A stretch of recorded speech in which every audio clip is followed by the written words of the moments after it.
सुना था इंसान का वक्त बदलते समय नहीं लगता, लेकिन कौन जानता था ये मेरे साथ ही हो जाएगा। कोई ऐसा दिन नहीं गुजरता जब मुझे अपने बीते दिनों की याद ना आती हो। मुझे माफ कर दो मीना, मेरी वजह से ही आज तुम ऐसा जीवन जीने को मजबूर हो गई हो। आप क्यों हर बात के लिए खुद को दोष देते हैं जी? सुख दुख तो आनी जानी माया है। कल सुख था, आज दुख है। ईश्वर ने चाहा तो कल सुख फिर से आएगा। आप छोड़िए इन सब बातों को। पिताजी कहते थे, राजेश पढ़ ले, पढ़ लिख कर तेरा भाग्य बदल जाएगा। लेकिन मैं तो अपने गांव और खेतों को ही अपना भाग्य समझता था। मैंने पिताजी की बात नहीं सुनी। बाढ़ में हमारी जमीन, घर सब पानी में डूब गया और हम रास्ते के भिखारी जैसे हो गए। अपना मन छोटा मत करिए जी, काम पर जाइए। घर में राशन खत्म हो रहा है, अम्मा बाबूजी की दवा भी खत्म हो रही है। बिन पैसों के कैसे सब होगा? पत्नी की बात सुनकर राजेश सेठ के गोदाम की तरफ निकल जाता है। बहू, हमारा घर का सामान, कपड़े, सब कुछ तो उस बाढ़ में बह गया। आज तो हमारी स्थिति ऐसी है कि सर्दी में रात बिताने को एक ढंग की रजाई तक नहीं है। हर गुजरते दिन के साथ ठंड बढ़ती ही जा रही है। समझ नहीं आता कि रजाई के बिना छोटे छोटे बच्चों के साथ ये ठंड कैसे पार होगी। माँ जी, वो ऊपर वाला है ना, सबके ताने पानी का इंतजाम करता है। आप चिंता मत करिए, वो हमारे लिए भी कुछ न कुछ जरूर करेगा। मीना की खुद भी ठंड से कंपकपी छूट रही थी, लेकिन वो जानती थी कि पूरे परिवार की हिम्मत बढ़ाने वाली वही तो है। अगर वो भी परिस्थितियों से घबरा जाएगी तो उसके छोटे छोटे बच्चे और बुजुर्ग सास ससुर का क्या होगा?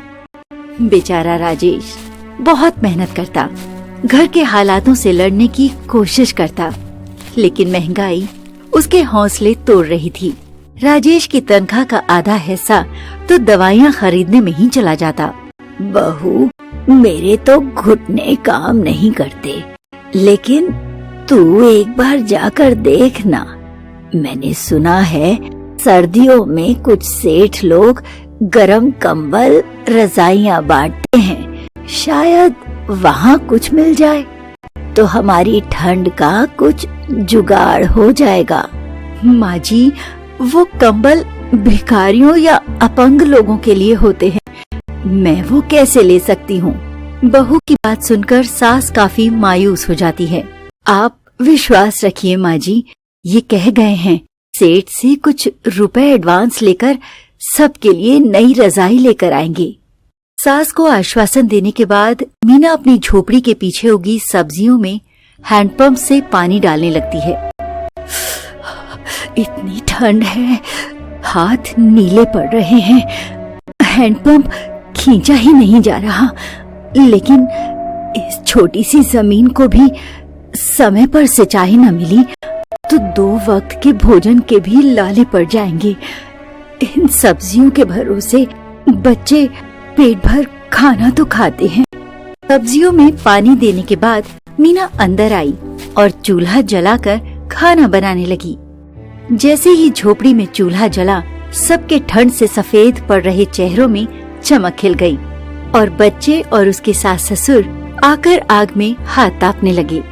शाम के समय, ले आए जी आप रजाई, अब तो जनवरी लग गई है, ठंड सितम कर रही है। मेरी सूती साड़ियाँ और चादरें ओढ़कर अब रात नहीं कटती है। बार बार उठकर आग जलानी पड़ती है ताकि कमरा गर्म रहे। क्या बताऊं भाग्यवान, सेठ ने रुपए तो नहीं दिए, लेकिन ये बोरे जरूर दे दिए हैं। कहता है ठंड से बचने का यही देसी उपाय है। इतना कहकर राजेश नीची नजर किए पत्नी के हाथ में बोरे थमा देता है। कभी नहीं सोचा था कि ऐसा दिन आएगा कि अपने बच्चों को जानवरों की तरह बोरा ओढ़ने को कहना पड़ेगा। मीना मन ही मन कुछ सोच चुकी थी। अगले दिन राजेश के काम पर जाने के बाद वो रेलवे स्टेशन की ओर निकल जाती है और वहां बैठे गरीब बेसहारा लोगों के साथ जाकर बैठ जाती है। कुछ देर बाद एक सेठ वहां आता है और वहां बैठे लोगों को कंबल देने लगता है। ये देख मीना की आंखें खुशी से चमक उठती हैं। सभी गरीब एक लाइन बनाकर खड़े हो गए थे। मीना लाइन में सबसे पीछे खड़ी हुई थी। जैसे ही मीना का नंबर आया तभी उसके कंधे पर कोई हाथ रख देता है। कौन? अरे पहचाना नहीं क्या? मैं रानी, तेरे बचपन की सहेली। तुझे पता है मैं तेरे ही घर आ रही थी और तू मुझे यहीं मिल गई। अजीब इत्तेफाक है। क्या कहा? मेरे घर? क्यों मतलब? तू बुलाने के मूड में नहीं है क्या? अगर ऐसा है तो मैं यहीं से लौट जाती हूँ। नहीं, ऐसी बात नहीं है। तो फिर चल, अपने घर ले चल। ये देख, ये मेरे पति हैं। हम अक्सर सर्दियों में यहाँ कंबल बांटने आते हैं। बस इसलिए आज मैंने इनसे जिद की कि आज मैं भी आपके साथ चलूंगी। कंबल बांटने के बाद सीधा मीना के घर चलेंगे और फिर हम दोनों सहेलियां अपने बचपन की यादें ताजा करेंगे। सहेली की बात सुनकर मीना को कुछ समझ नहीं आ रहा था।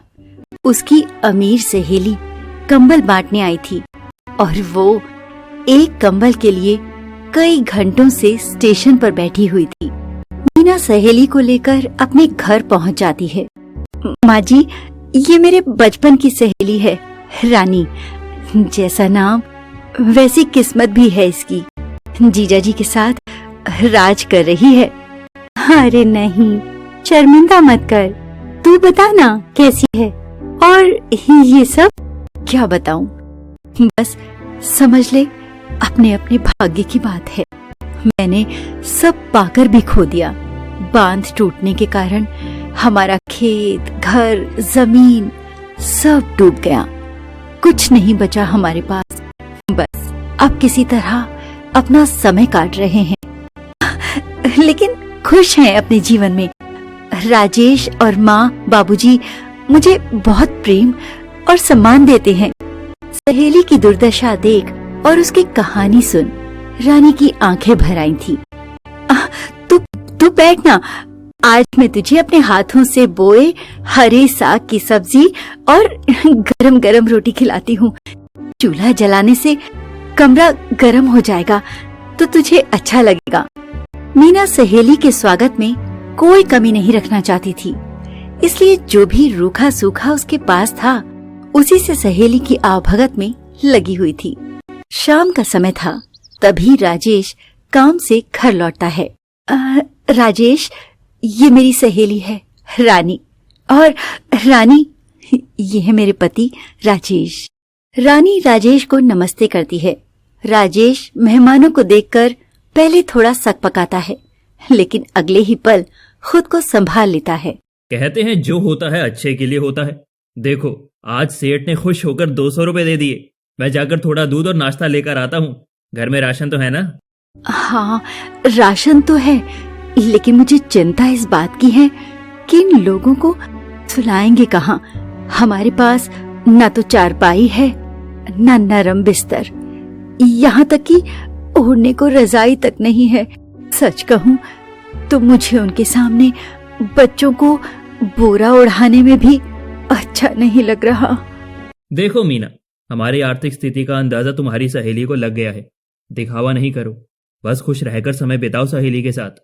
राजेश दूध लेकर आता है और फिर मीना सबके लिए गरम गरम चाय बनाती है। अरे वाह माँ, आज तो गरम गरम चाय पीकर मजा ही आ गया। रानी मासी, आप यहीं रह जाओ, कम से कम रोज रोज चाय तो पीने को मिलेगी। अरे तू इसकी बातों पर ध्यान मत दे, ये तो ऐसे ही बोलता रहता है। सुनिए जी, मुझे ऐसा लग रहा है मुझे यहाँ ऐसे अचानक नहीं आना चाहिए था। आज पहली बार मुझे एहसास हुआ कि एक गरीब आदमी के लिए मेहमान की खातिरदारी करना कितना कठिन काम है। इन लोगों की हालत वाकई खराब है। पता नहीं कितने दिन बाद जीजाजी 200 रुपए लाए थे और हमारी वजह से वो भी चाय नाश्ते में खर्च हो गए। बहुत स्वाभिमानी है मेरी मीना।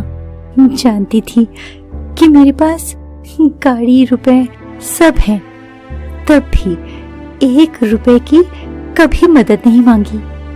इनके पास कोई इंतजाम नहीं है रानी।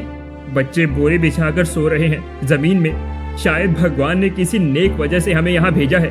हम गरीबों की मदद करने के लिए कंबल बांट रहे थे ना, इसलिए ईश्वर ने हमें इनसे मिलवा दिया है।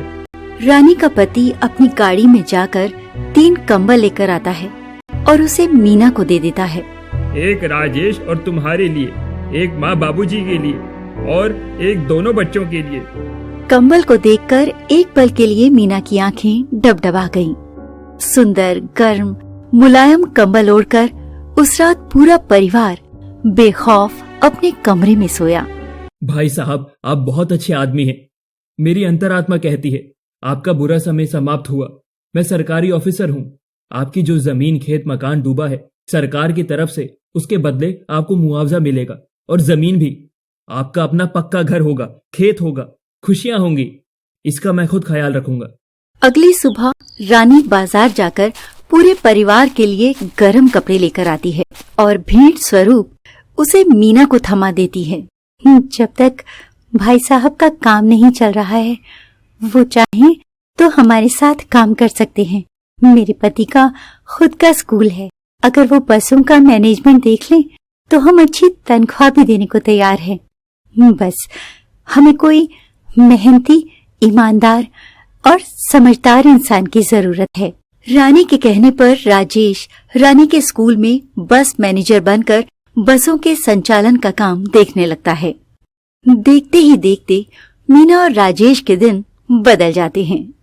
बेटा, जिन बिन बुलाए मेहमानों को हम मुसीबत समझ रहे थे, वास्तव में तो वो हमारे लिए भगवान बनकर आए थे। किसी ने ठीक ही कहा है कि अतिथि देवता के समान होता है। उसके सम्मान में कभी कसर नहीं छोड़नी चाहिए।